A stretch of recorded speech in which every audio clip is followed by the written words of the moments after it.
अपूर्वा, आप देख रहे हैं आज का युग। आइए बढ़ते हैं कुछ खबरों की ओर। अब सभी को मिलेगी पेंशन। सरकार ने कर ली यूनिवर्सल पेंशन स्कीम लाने की तैयारी। केंद्र सरकार में यूनिवर्सल पेंशन स्कीम लाने की तैयारी कर रही है और इसके आने के बाद सभी लोग पेंशन के दायरे में आ जाएंगे जो अब तक इसका लाभ नहीं ले पा रहे थे। जी हाँ, नई यूनिवर्सल पेंशन स्कीम लाने के पीछे सरकार की मंशा असंगठित क्षेत्र में शामिल कंस्ट्रक्शन सेक्टर में काम करने वाले श्रमिक और गिग वर्कर्स को पेंशन के दायरे में लाना है। रिपोर्ट्स के मुताबिक इस प्रपोजल डॉक्यूमेंट को तैयार करने का काम शुरू हो चुका है। रिपोर्ट्स की माने तो सरकार इसे लेकर गंभीरता से विचार कर रही है और लेबर मिनिस्ट्री की ओर से इसका प्रपोजल डॉक्यूमेंट तैयार करने पर काम शुरू हो गया है। इस नई स्कीम में सरकार अलग अलग तरह के कई योजनाओं को शामिल करते हुए यूनिवर्सल पेंशन स्कीम बना सकती है। सबसे बड़ी बात यह है कि यूनिवर्सल पेंशन स्कीम लाने का सरकार का मकसद न केवल सभी वेतनभोगी कर्मचारी बल्कि सेल्फ एम्प्लॉयड को भी पेंशन के दायरे में लाना है। इसका प्रपोजल डॉक्यूमेंट तैयार होने के बाद हितधारकों से इस पर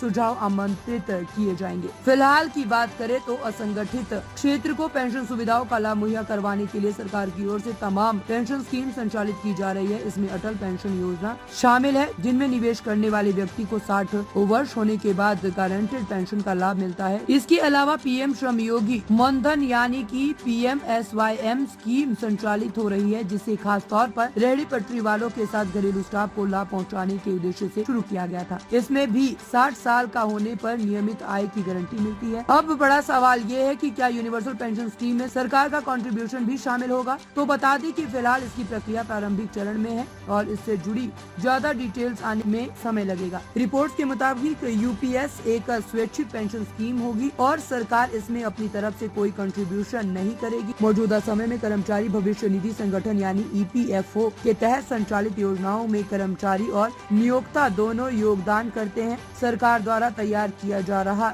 यूनिवर्सल पेंशन स्कीम की चर्चाओं के बीच ये सवाल भी उठने लगे हैं कि क्या ये न्यू पेंशन स्कीम NPS की जगह लेगी। तो बता दें कि इस नई पेंशन स्कीम का वर्तमान में लागू पेंशन स्कीम पर कोई असर नहीं होगा और न ही उसमें मर्जर होगा। अमेरिका, कनाडा, रूस, चीन और अधिकांश यूरोपीय देशों सहित कई विकसित देशों में पहले से ही संचालित सामाजिक सुरक्षा प्रणाली मौजूद है जो पेंशन, हेल्थ सर्विसेज और बेरोजगारी से जुड़े बेनिफिट्स को कवर करती है। डेनमार्क, स्वीडन, नॉर्वे, नीदरलैंड और न्यूजीलैंड जैसे देश अपनी बुजुर्ग आबादी की फाइनेंशियल सिक्योरिटी के लिए पहले ही यूनिवर्सल पेंशन स्कीम चला रहे हैं। ताज़ा खबरों से जुड़े रहने के लिए हमारे चैनल को सब्सक्राइब करें और बेल आइकन को दबाना ना भूलें ताकि हर खबर की नोटिफिकेशन आपको मिलती रहे।